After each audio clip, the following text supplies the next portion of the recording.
Good morning. Today is the 28th of Av and the 15th of August. We are up to the third reading of Parashat Shoftim. And today's reading is very, very short. It's only 5 verses. And it deals entirely with entitlements to the priests. And something that we need to know is that when the Jewish people were in the wilderness, they were not allowed to slaughter animals. They didn't eat meat. The only slaughtering that was going on was in the tabernacle. And so this particular section was not relevant and is not relevant until they come into the land of Israel. And then once they have flocks and they have cattle there, they can slaughter an animal and eat it, and part of the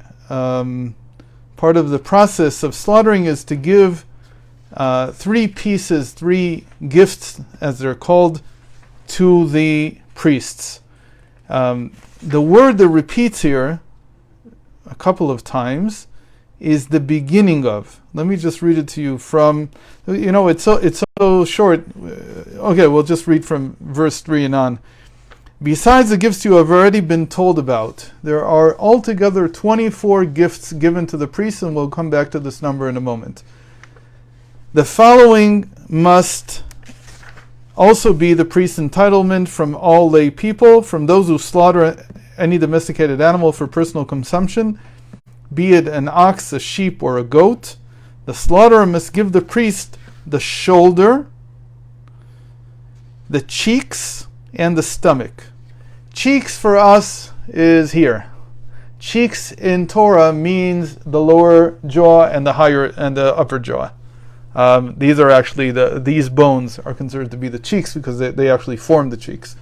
But cheeks are not just this bone, the upper jaw, which most people would associate it with, but rather, and in this case, it's even I believe it's called the maw, the lower part of the jaw of the animal. So the shoulder, the cheeks, and the stomach. And this is only if someone who is not a priest slaughters an animal. Now Rashi here brings, I wanted to talk about the most important word here. So that was verse 3. Verse 4 is, as you have been told already in the past, this was in Numbers 25:7, you must give the priest the first of your annual yields of grain, wine, and oil. That's called the truma, the tithe. You must also give him the first of the fleece of your sheep when you shear them annually.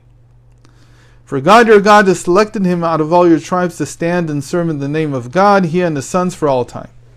Now, what is going on here? What are all these gifts for? What are they doing? So we can understand that this is a type of economy that the Torah wants us to run, which is that there are people, something sort of like a meritocracy or something like that, where the people who have certain positions, they are supported by everyone else. No different than, if you would want, than government. Our tax dollars go to supporting all the people that work for the government. So here it's a similar idea. That's the first possibility. But there's something very interesting. We don't do this, of course, today because we don't give it to the priest, but we don't use, whenever we slaughter an animal, we don't use these parts. And so these particular gifts to the priest are given whether you are in the land of Israel or not, whether the temple is standing or not. It doesn't matter. So it doesn't have exactly to do just with government. There are 2 other gifts that are the same way, and they're also called the first of. So we had the first of the produce, the first of the shearing of the sheep, the wool, and then we have the firstborn, also a first, who is exchanged for money, as it were. We give the priest money instead of the child, obviously. And the firstborn of donkeys. They also have to be, both of donkeys and of cattle. They also have to be replaced or either given to the priest or replaced with money. So there's this whole question of why does the Torah want us to do this even when we're not running our own society? What's special about these? Especially the ones that have to do with slaughtering animals. Maimonides, in the Guide to the Perplexed, writes the following. Let me read it to you in English. He writes like this. We're looking at the Guide to the Perplexed, Part 3, Chapter 39.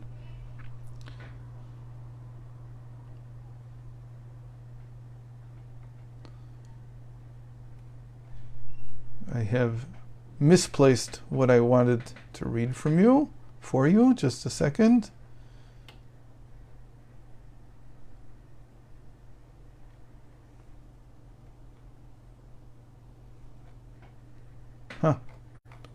Completely misplaced it. Where did it go? Well, I'll tell you what it is even without reading it from him, because the idea is very simple. He says that these three parts of the animal, the lower jaw, the part of the front foot from the elbow and up, and the stomach are also called firsts. How are they first or initial organs? He says that the body, the beginning of the body, the torso this is the torso, this is the body.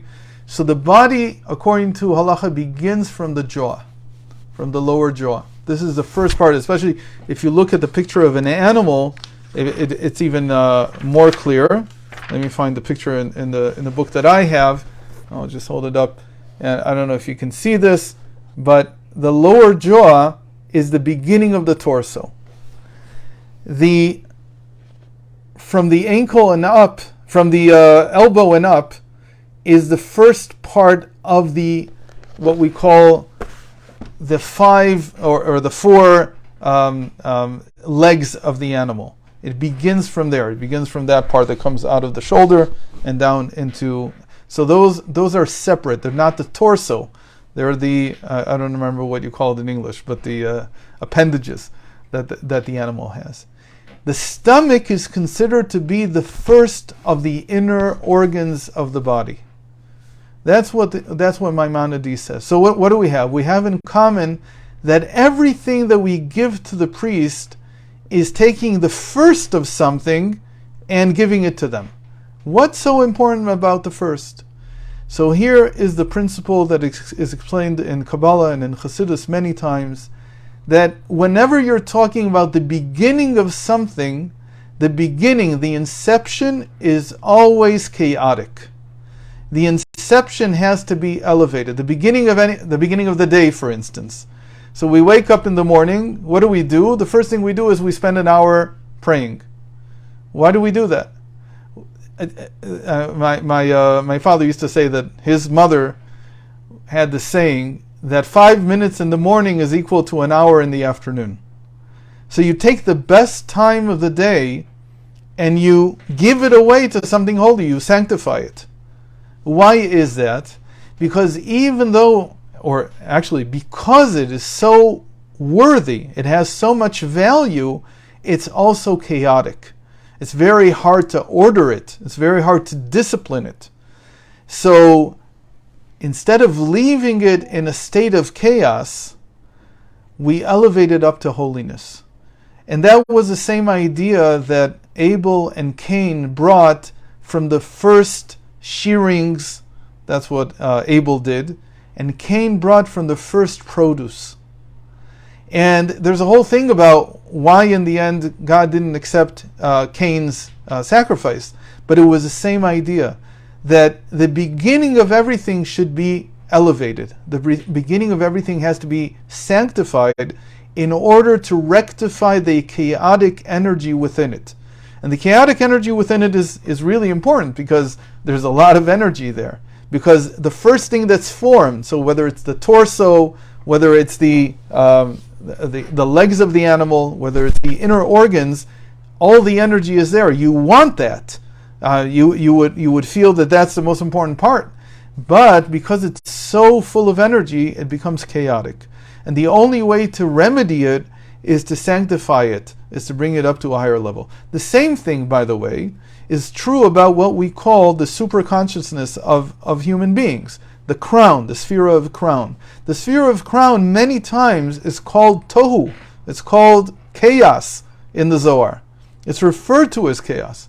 Why? Because it has the most energy in it, and therefore it needs the most work to consecrate it, to elevate it, to sanctify it, to ensure that what's affecting us, that the beginning of our lives, the beginning of our being, is something that is holy and pure. So again, you do this with everything that has to do with the beginnings of something. Now I mentioned that altogether there are 24 gifts or entitlements given to the priests. It's very easy to see that this has to do with time, that the number 24 here is definitely linked to the 24 hours of the day. So even though not all the gifts were given at all the time, they're not given today, they're not given outside the land of Israel, most of them are not given when there's no temple, because they had to be eaten within the temple, and so on.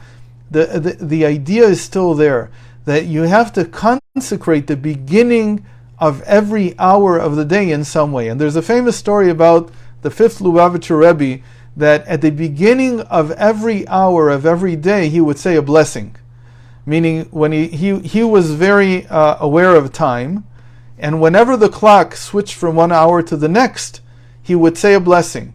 It would be either he'd drink some water or something else, and when he didn't have an opportunity to say a blessing over something that he enjoyed, he would say this verse from Psalms, which reads, Baruch atah Hashem lamdeini chukecha, blessed are you, God, who teaches me his laws. And that's also like a form of a blessing, saying, and by the way, the laws here is not necessarily the laws of the Torah, it also refers to the laws of nature. Just the very fact that nature is orderly is something that we say a blessing over, because that means that the chaos that could have been within nature is rectified by God's will, and therefore we can identify laws within nature, and nature can be studied in such a way that it actually makes some sense. Now, we have here someone who has a lot of experience with this, but whenever you're dealing with the legal system or the IRS or whoever it is, the scariest thing is something that doesn't have a precedent. If something doesn't have a precedent, you don't know how they're going to decide. You have no clear indication. There's no law yet, as it were. There's no discussion yet. So you try to stay away from these places, and you try to go and follow things that have already been well established, and not the inception. Because you could gain a lot, but you could also lose a lot. So the way that the Torah goes is that it gives these things to the priest, sanctifies it, and by sanctifying it ensures that there is order within the inception, within the beginning, so that the chaos does not drive the rest of that thing, and it becomes something orderly. Thank you very much for joining, and hope to see you tomorrow again.